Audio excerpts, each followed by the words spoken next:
Seketika Abu Nawas terkejut mendengarnya, terlebih saat dirinya dianggap telah membunuh suaminya.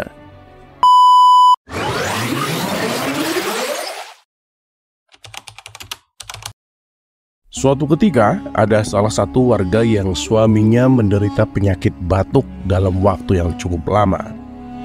Ia sudah mendatangi semua tabib yang ada di kota Baghdad, namun penyakit sang suami tak kunjung sembuh. Kemudian salah satu tetangganya menyarankan supaya meminta tolong kepada Abu Nawas. Dia kan bukan tabib, mana mungkin bisa mengobati, kata si wanita menolak. Iya, saya tahu, tapi dia pernah mengobati putra mahkota dan juga pernah mengobati baginda raja. Lalu keduanya bisa sembuh oleh Abu Nawas, ujar tetangganya. Baiklah, apa salahnya kalau dicoba, pikir si wanita. Kemudian pada esok harinya, si wanita mendatangi rumah Abu Nawas.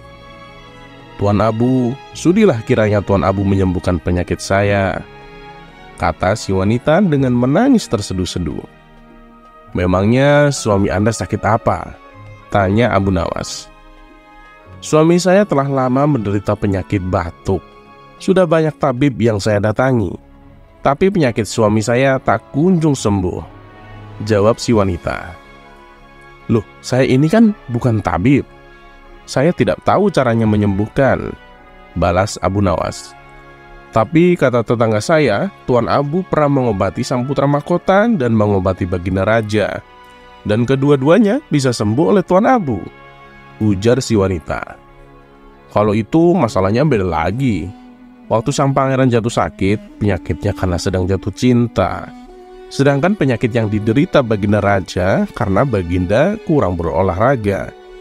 Akan tetapi kalau penyakit yang diderita suami Anda harus mengkonsumsi ramuan obat, dan itu yang tahu adalah tabib, kata Abu Nawas menjelaskan. Namun si wanita bersikukuh meminta pertolongan kepada Abu Nawas. Sejenak Abu Nawas berpikir. Akhirnya ia memberikan segelas air putih yang telah ia bacakan doa. Minumkan air ini kepada suami Anda, tutur Abu Nawas.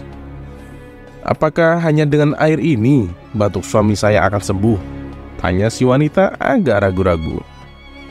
Insya Allah sembuh, jawab Abu Nawas.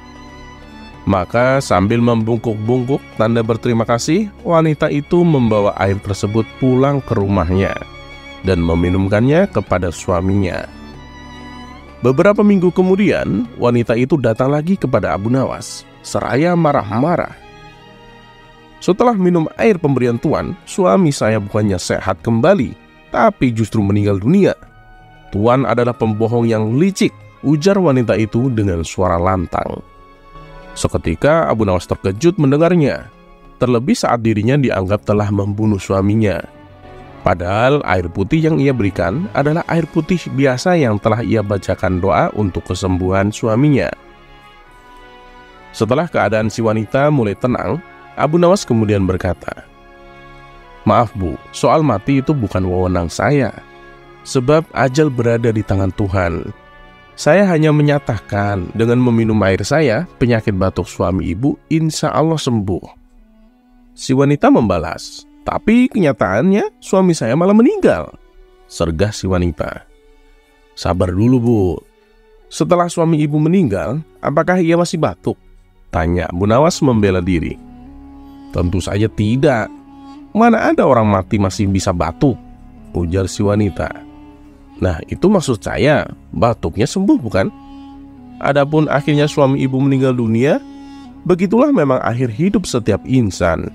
Saya dan ibu pun bahkan meninggal. Bagaimana pula saya dapat mencegah kematian kalau takdir Tuhan yang telah menentukan ajalnya?" kata Abu Nawas beralasan. Setelah mendengar penjelasan Abu Nawas, si wanita lalu pamit pulang dengan perasaan tenang.